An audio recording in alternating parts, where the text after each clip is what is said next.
자, 강의가 갑니다. 지난 시간에는 이제 계속 우리가 오행에 관련, 그죠? 오행에 관련한 특징과 또는 의기에 대해서, 사법과 팔법에 대한 의기, 생극재화에 대한 의기에 대해서 이해를 했다면, 이제 그 천간지지와 오행의 관계를 살펴보도록 할 거예요. 우리가 이 오행의 특징인데 그 오행의 특징을 읽었기 때문에 이제 천간지지와 오행의 관계를 보자 이거예요. 여러분들 이제 오행에 대해서는 이제 충분히 이해를 했어요. 그럼 이제 이게 실질적으로 천간과 지지에 배속된 오행의 관계를 배우게 되는 거예요. 이걸 점차로 이제 여러분들은 이제 재미있어지는 거예요. 점차 사주풀이로 가까워져 간다라는 소리예요. 자, 천간지지와 오행의 관계. 자, 천간지지의 특징과 그 작용 그랬네요. 그러니까 천간과 지지의 특징을 살펴보는 거예요. 먼저 천간과 지지는 어떠한 특징을 가지고 있는가를 우리가 살펴볼 거고요. 그 다음에 그 천간과 지지는 어떠한 작용을 하느냐라는 거예요. 특징이라는 거는 쉽게 말하면 문자 그대로 그 천간과 지지가 가지고 있는 특수성을 말해요. 그 특징. 그런데 작용은 뭐냐 하면 그 천간과 천간이, 즉 간목과 을목이 만났을 때는 어떤 작용, 간목과 병화가 만났을 때는 어떤 작용, 이런. 그 다음에 또는 천간과 지지와의 관계, 천간이 어떤 지지를 만나느냐에 따라서 또 달라진다 이거예요. 가령 예를 들어서 갑이, 천간의 갑이 밑에 지지를 무엇을 지지로 갖느냐라는 거예요. 예를 들어서 만약에 인이 있다, 또는 뭐 자가 있다, 또는 그래요. 술이 있다, 또는 오가 있다. 이런 것 등이, 자, 예를 들어서 이 천간과 이 밑에 지지인데, 천간과 지지가 어떤 만남을 따라서 그 작용법이 다 달라진다. 이거는 이거의 특징이고 이거는 이거의 특징이 있는데, 갑이 인을 만났을 때와 갑이 수를 또는 갑이 수를 또는 갑이 오를 만날 때마다 그 작용이 달라지게 된다. 가령 예를 들어서 갑이 인을 만난다는 거는 여기 원오행이 목이고 얘도 목이에요.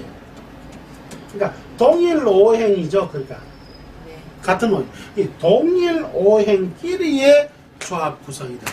그러니까 위도 목이고 아래도 목이기 때문에 같은 배류죠.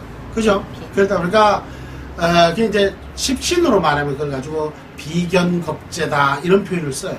이제 조금 있으면 배워요. 근데 어쨌든 지금 작용에서는 뭐 어떤 걸 배우느냐 이런 거예요. 여기는 갑이, 위가 상체가 갑이 있고 하체가 인이 있다는, 목이 있다는, 갑목이 있고 인목이 있다는. 그러니까 서로가 이게 결합이 일어나요, 안 일어나요? 일어나요. 그러면 그런 걸 가지고 이제 간지가 결합을 하는데, 간지의 결합에 따라서 그 방향식이, 작용이 다 달라진다는 거예요.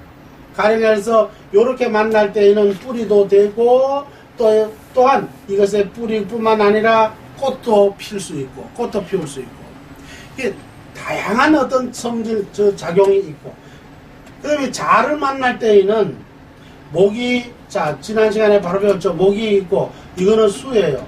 그러면 무슨 관계죠? 생목이죠. 그러면은 자수가 간목에 뭐라는 거죠? 그래, 인성이다. 인성은 뭐라 그랬죠? 엄마다. 이렇게 말했잖아요. 그죠? 이러한 원리적 구조를 가지고 있다. 그러니까 갑이 자를 만났을 때는 나쁠까요? 좋을까요? 엄마를 만났으니 나쁘지는 않겠죠. 그죠? 근데 중요한 것도 이런 거 있겠죠. 한겨울인데, 한겨울에 저렇게 되면 좋을까요? 나쁠까요? 오히려 나빠지. 그러니까, 그래서 계절을 보는 거예요. 언제 만나는, 그 관계도 언제 만나느냐. 그러니까 엄마를 만났다고 해서 좋은 게 아니라는 것이죠. 추운 겨울에는 안 좋고. 예, 달라진다. 전부 달라진다. 그 다음에 마찬가지로 여기 오를 만났다. 오를 만났더니 이거는 뿌리도 없어. 그죠? 이것도 마찬가지 뿌리는 없어. 뿌리는 없는데 이렇게 물을, 인성이 있어서. 이거는 뭐냐면, 여기는 소위 말하는 화야, 화. 생이 화기 때문에 이 내가 어떻게 해야 된다? 보태줘요. 자식 같은 식. 맞아. 이게 내가 보태줘요. 내가 줘야 되는 관계. 그리고 또한 뭐냐면, 나중에 이제 뭡니까? 이 능량이라는 거는 소위 왕세를 말해. 그 왕세에 따라 달라지는데, 갑이 만약에 오를 만날 때는 이걸 가지고 사지라 그래, 사지. 쉽게 말하면 갑목이라는 것은 5월달이 되면은 그 기능이 이제 성장하는 기능이 멈춰. 죽게 돼 있어. 그러니까 나무가 죽는다가 아니라 성장하는 그 목기라는 게 목기가 멈춰 죽는다는 거야. 더 이상 가봐야 이제 그 결실이 안 일어나니까. 꽃을 피우고 이 열매를 맺어야 되는데 계속 갈 수가 없어. 바로 그런 거예요. 그렇게 이게 작용에 따라서 무엇을 만나에 따라서 그 작용이 또 뭐 달라지게 된다. 바로 이러한 것을 이제 이 시간에 배우게 되는데, 자, 먼저 글자가 이게 지금 잘 작죠.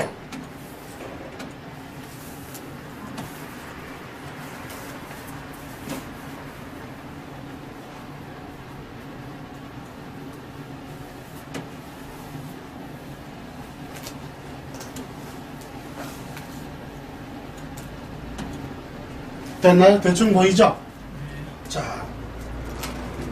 이렇게 보면 이 간이라는 것은, 간이라는 말이 무슨 말이냐, 우리가 천간 그랬잖아요, 그죠? 이 간이라는 것은 이런 거예요. 천간의 간칭 그래요. 간단하게 부르는 거다, 호칭이다. 이게 이제 간이라 그래요. 우리가 간지라고 표현하잖아요. 이 간지라고 표현하는데, 이 간이라는 말은 다른 말로 뭐라고? 천간을 간략하게 부르는 것이다. 천간을 간단하게 부르는 걸 가지고 간이라 그런다. 간이라 그런다. 그래서 이거는 마치 어떤 그 담장을 축성할 때 축장시이지 담장을 축성하는 것과 같은 것인데, 그때의 양끝단의 목재, 목의 재료와 같은 것을 말한다. 이 목을 이렇게 연결해 놓은 축장해 놓은 그런 모습을 나타낸다. 그래서 그리고 같은 글자로는 이렇게 간을 이렇게 쓴다. 원래 여기에서 왔다는 뜻이에요. 간은 천간이라는 뜻은 이렇게 쓰기도 하고, 또 그다음에 요거처럼 이렇게 쓰기도 해요. 그래서 여기에서 이거는 줄기간자예요. 여기에서 왔다. 어디에서 이게 나와 있느냐면 바로 어디? 설문회자에 있다. 설문회자. 중국에는 모든 글자의 자원들이 그 글자의 근원이 어디에서 왔는지를 기록해내는 대사전이 있어요. 그게 뭐냐면 설문회자라고. 이 설신의 설문회자라고 있는데, 이 설문회자에 그렇게 간이란 말을 그렇게 설명을 해놨다. 이렇게 이해를 하시면 되겠습니다. 자, 우선 이 간의 의미에 대해서 이해를 했습니다. 그 다음에 그럽니다. 지라는 말은 지지는 다른 말로 또 뭐라고 그러냐면, 지지는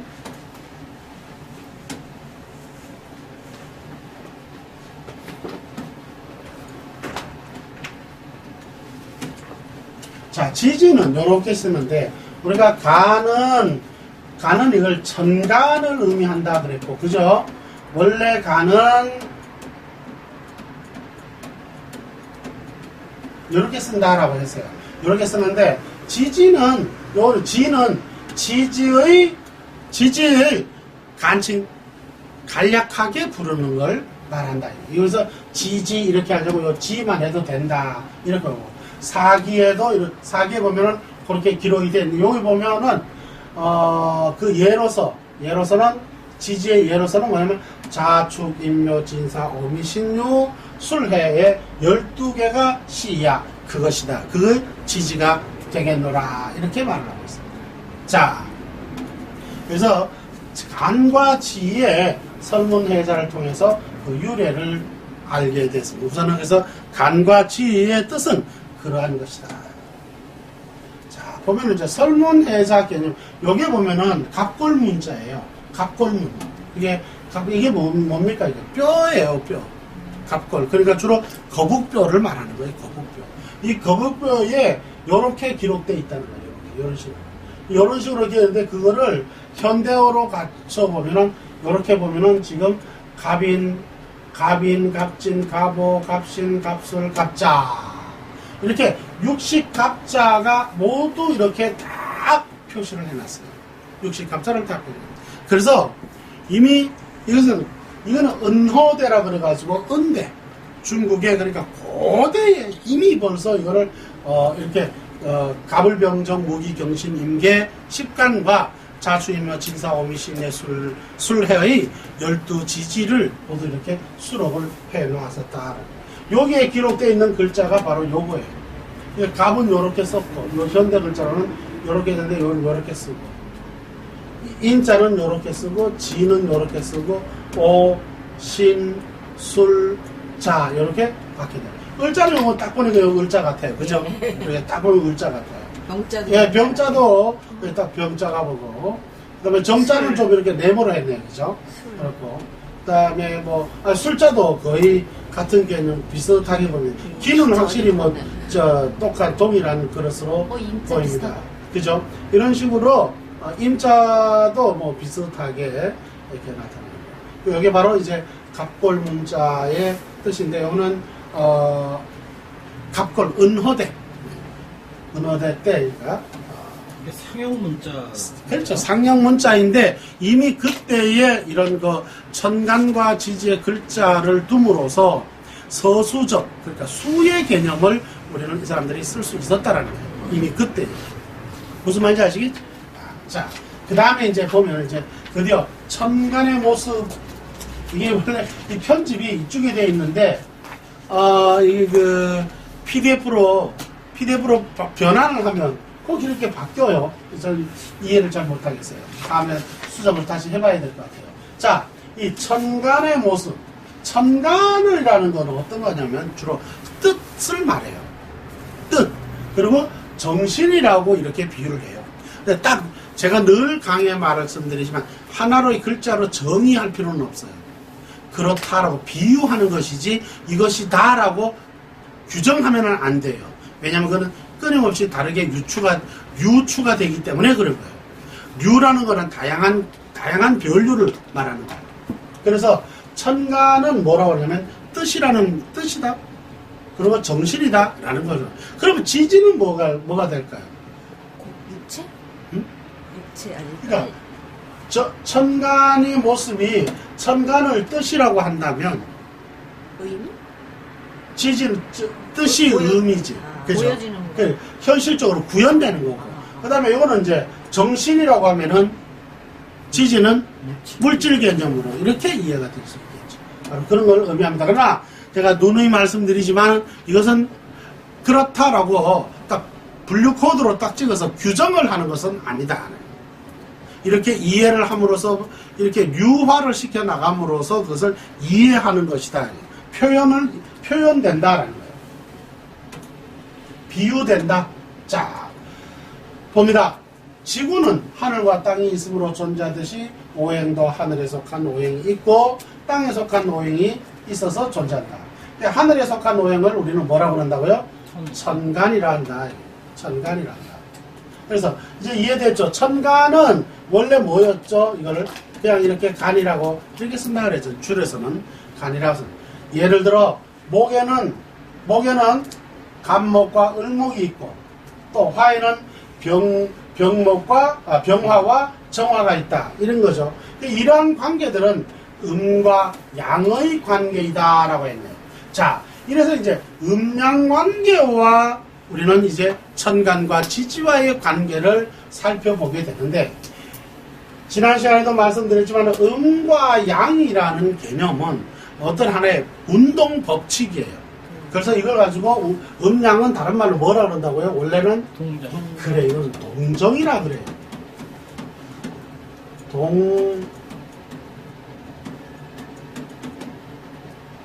동정이라 그래요. 그럼 동정이라는 거는 하나의 작용법이에요. 다른 말로 우리말로 말하면 짝짓기란 뜻이에요. 교구라는 뜻이에요. 그러니까 이것과 저것을 짝짓는다는 거예요. 그걸 동정운동이라 그래요. 그래서 양이라고 표현을 해요. 양이 뭐라고요? 양이라고. 마치 이거는 무슨 뜻이냐면 두 양자에다가 기호와 같은 거예요. 형태와 같은 거예요. 모양과 같은 거예요. 부호와 같다. 그래서 이 음과 양이라는 거는 이렇게 표현을 했을 뿐, 이 음양은 동정의 또 다른 이름이고, 동정을 지금은 이제 음양으로 이렇게 표현할 뿐이에요. 그 음양은 동정이라는 뜻이고, 양이라는 뜻이에요. 양이라는 거는 하나의 부호나 또는 기호에 불과한 것이에요. 그러니까 음과 양이 물질이나 정신이나 이런 식으로 표현하면 안 됩니다. 무슨 말인지, 그러니까 그렇게 규정해서는 안 된다는 거예요. 그래서 음양이 오행을 만났을 때, 방금 이런 식으로 간목이나 을목이나 이런 천간을 만나거나 또는 지지를 만날 때, 이때 비로소 우리는 그 음양이라는 개념을 음양 오행이라는 것이, 그러니까 즉 천간과 지지를 배속할 수 있는 그것을 만났을 때 우리가 물질화 변해주고 정신이다 이런 식으로 표현될 수가 있다. 즉 그는 뭐냐? 물상결합이다라고 해요. 물상결합이라는 말의 의미는 뭐냐? 그걸 다른 말로 간지결합이라고 그러는데, 물상이라는 말 자체가, 이 물상이라는 자체가 바로 이게 뭐냐면, 이 물이라는 게 소위 뭡니까 이거는? 이게 이제 물체, 물질. 상이라는 건 뭐냐면, 이거는 뭐예요? 정신, 기적, 보이지 아니한 것, 이걸 말하는 거예요. 이 상이라는 말의 의미는 뭐냐면, 이 상이라는 원래 의미는 천수상이라고 합니다. 천수상.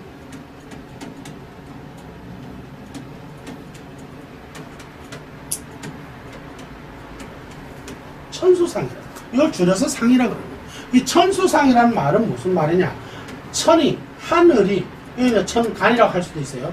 이게 우선 이제 직역을 하면, 하늘이 품고 있는 또는 베풀어주는 그러한 기운이라는 뜻이에요. 하늘이. 여기서 하늘이라는 건 무슨 절대적인 그런 말이 아니고, 이게 동정을 말하는 거예요. 동정. 그러니까 양과 음의 의미뿐이에요. 그러니까 여기서 천간이 분부하고 있는, 자 예를 들어서 간목이라는 특징과 성질과 이런 뭡니까 비유될 수 있는 유들이 있죠. 그런 것 등이 가지고 있는 것이 이런 상이 있죠. 이것이 무엇을과 만나느냐는 거예요. 그래서 이게 결합을 이룰 때, 그러면 그걸 갖다가 천간으로 말했으니까 지지가 되겠죠. 그러면 간지가 결합이 되는 거예요. 그 간지가 결합이 되는 말을 다른 말로 뭐라 그런다고? 물상결합이라고 그래요. 이럴 때 비로소 우리는 뭐라 그런다고? 물질이다, 정신이다 라는 표현을 하지, 음과 양을 가지고 정신이다, 물질이다라고 이렇게 구분하거나 정의하지는 못한다. 그렇게 정의할 때는 반드시 결합이 가능한 물상 또는 간지, 결합할 수 있는 구조식을 가졌을 때 우리가 물질이다, 정신이다라고 표현할 수가 있는 것이다. 이렇게 이해하면 좋겠어요. 자, 그래서 이 오행으로 볼 때는 목, 화, 토, 금수, 오행으로 나눌 때 천간은 갑을, 병정, 무기토, 경신금, 임계, 수로 이렇게 분류가 가능하고, 이것을 또 음양으로 나누면은 갑양, 을음, 병양, 정음, 이건 지난 시간에 다 익히 배운 바들이에요. 그죠? 한 번 더 이렇게 복습하고 정리, 요약하는 시간으로 이해를 하면 되겠습니다. 이런 식으로 모든 천간은 음양으로 변별할 수가 있는데, 이것을 오행으로 나눠보면은 갑은 이렇게 갑양, 을은 음양으로, 을음으로 이렇게 변별할 수가 있다.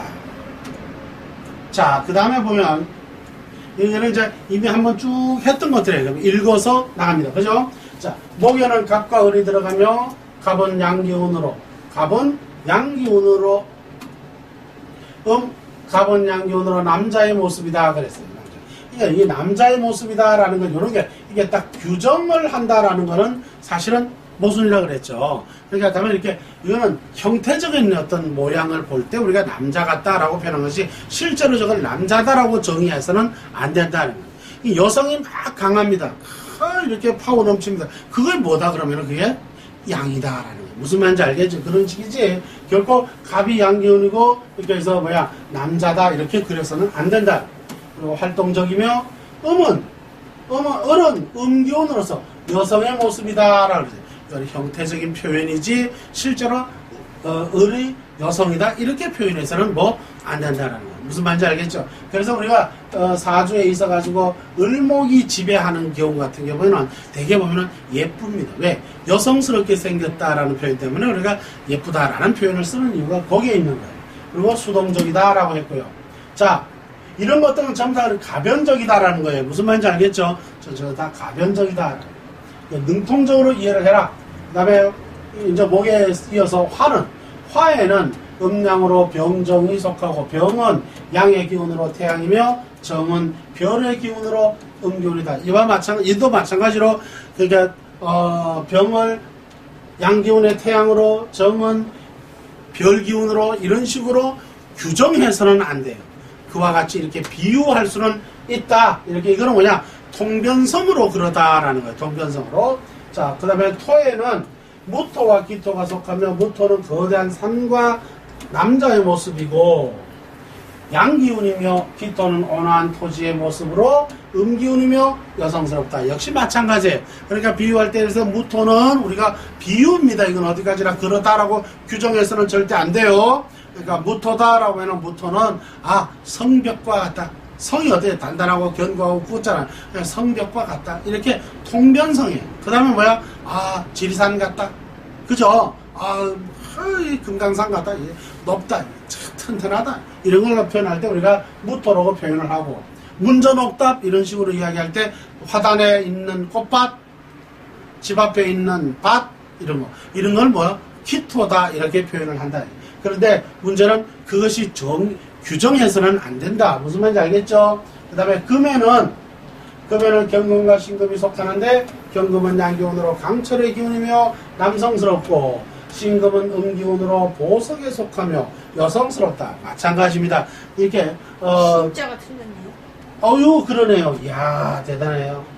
요 신가 요렇게 갖추죠. 여기까지 변합시다. 이거는 지지신금이에요. 요것도 마찬가지로 그러니까 뭐죠? 요렇게 고쳐야 되겠네요. 이렇게 고쳐주시기 바래요. 못합니다.